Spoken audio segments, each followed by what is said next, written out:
Apoptosis. It is a form of coordinated and internally programmed cell death, having significance in variety of physical, physiological and pathological conditions. Apoptosis is distinct from necrosis by being a form of cell death which is controlled and regulated by the rate of cell division. When the cell is not needed, pathway of cell death is activated, cell suicide, and it is unaccompanied by an inflammation and collateral tissue damage.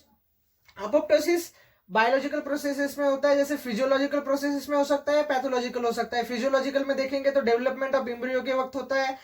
Hormone dependent tissue में होता है, जैसे endometrial shedding, regression of the lactating breast after the withdrawal of breast feeding, normal cell destruction followed by replacement proliferation such as in intestinal epithelium. और चौथा हो सकता है involution of the thymus in early age. Pathological processes में apoptosis देखेंगे तो the cell death in tumour जो expose होता है कीमोथेरेपेटिक एजेंट्स को, cell death by the cytotoxic T cells in immunomechanism such as in graft versus host disease and rejection reaction. तीसरा है progressive depletion of CD4 T cells in the pathogenesis of the AIDS. चौथा है cell death in the viral infection, formation of the Councilman bodies in the viral hepatitis. पांचवा है pathological atrophy of the organs and tissues on withdrawal of the stimuli, जैसे कि prostatic atrophy after orchiectomy, atrophy of the kidney or salivary glands on obstruction of ureter or ducts respectively. और छठा है cell death in response to injurious agents involve in the causation of necrosis, जैसे कि radiation, hypoxia, mild thermal injury. सातवां is degeneration disease of the CNS like in Alzheimer's disease में हो सकता है, पार्किंसन डिजीज में, क्रोनिक इन्फेक्टिव डिमेंशियाज में. आठवां है हार्ट डिसीजेस, एग्जाम्पल है heart failure and acute MI. MI में देखेंगे तो 20% नेक्रोसिस होता है, 80% अपोप्टोसिस होता है. Now let us see the morphological features of the apoptosis. पहला देखेंगे it is there is involvement of single cell और small cluster of cells in the background of viable cells. दूसरा है अपोप्टोटिक सेल्स जो होंगे वो राउंड टू ओवल होंगे, श्रंकन masses दिखेंगे, इंटेंसली इओसिनोफिलिक साइटोप्लाज्म होगा, ममीफाइड सेल्स दिखेंगे कंटेनिंग श्रंकर और almost normal organelles. These are the apoptotic bodies seen in the apoptosis. तीसरा फीचर है न्यूक्लियर क्रोमेटिन कंडेंस रहेगा और फ्रैगमेंटेड रहेगा, जैसे पिक्नोसिस एंड कैरियोरेक्सिस. सेल मेम्ब्रेन देखेंगे तो कन्वर्जेंस और प्रोजेक्शंस दिखाएगा सरफेस पे. There may be formation of the membrane bound near spherical bodies on और around the cell called apoptotic bodies कहते हैं उनको, containing compacted organelles. Characteristically unlike necrosis there is no acute inflammatory reaction around the apoptosis. Phagocytosis होगा apoptotic bodies का by macrophages without significant changes in the overall tissue structure. अब देखते हैं techniques to identify and the count the apoptotic sales.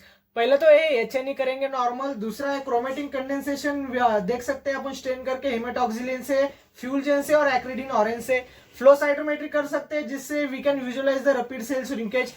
DNA changes को हम detect कर सकते हैं इन सिटू टेक्निक से और बाय जेल इलेक्ट्रोफोरेसिस से. पांचवा है annexin V as a marker for apoptotic cell membrane having phosphatidyl serine on the cell exterior. अब देखते हैं biochemical changes underlying the morphological changes. पहला है प्रोटियोलिसिस होगा साइटोस्केलेटल प्रोटीन्स का. दूसरा है प्रोटीन प्रोटीन क्रॉस लिंकिंग होगी. तीसरा fragmentation of the nuclear chromatin होगा बाय एक्टिवेशन ऑफ द न्यूक्लियेजेस. चौथा appearance of the phosphatidyl serine on the outer surface of the cell membrane. पांचवा in some forms of apoptosis glycoprotein thrombospondin दिखेंगे outer surface of the apoptotic bodies के. appearance of the phosphatidyl serine and thrombospondin on the outer surface of the apoptotic cell facilitated early recognition by the macrophages for phagocytosis prior to the appearance of the inflammatory cells. अब देखेंगे molecular mechanism of the apoptosis. Apoptosis का sequence है, 3 step है. Initiators of the apoptosis रहता है, second step is process of program cell death and third is phagocytosis. First में देखेंगे initiators of apoptosis में triggers for signalling program cell death act on the cell membrane. तो एक तो हो सकता है withdrawal of the signals required for normal cell survival, जैसे कि absence of the certain hormones, growth factors and cytokines. दूसरा हो सकता है extra cellular signals triggering of program cell death, जैसे कि activation of the fast receptors belonging to the TNFR family. और तीसरा हो सकता है इंट्रासेल्युलर स्टिमुलाई, जैसे कि हीट, रेडिएशन, हाइपोक्सिया एटसेट्रा. अब दूसरी स्टेप है process of program cell death. Program cell death में देखेंगे तो सेल एक्टिवेट होंगे फॉलोइंग प्रोसेसेस से. 4 प्रोसेसेस है. Activation of the caspases. पहले देखेंगे कैस्पेजेस प्रोटियोलिटिक और प्रोटीन स्प्लिटिंग एंजाइम से. C for cysteine proteases, ASP for aspartic acid and AZ is used for naming the enzyme. Caspases get activated either by coming in contact with some etiological agent of cell injury agent or by unknown mechanism. दूसरा है activation of the death receptor. Activated caspases set in the activation of fast receptor CD95. It is a cell surface receptor present on the cytotoxic CD8 plus T cells belonging to the family tumor necrosis factor receptors TNFR.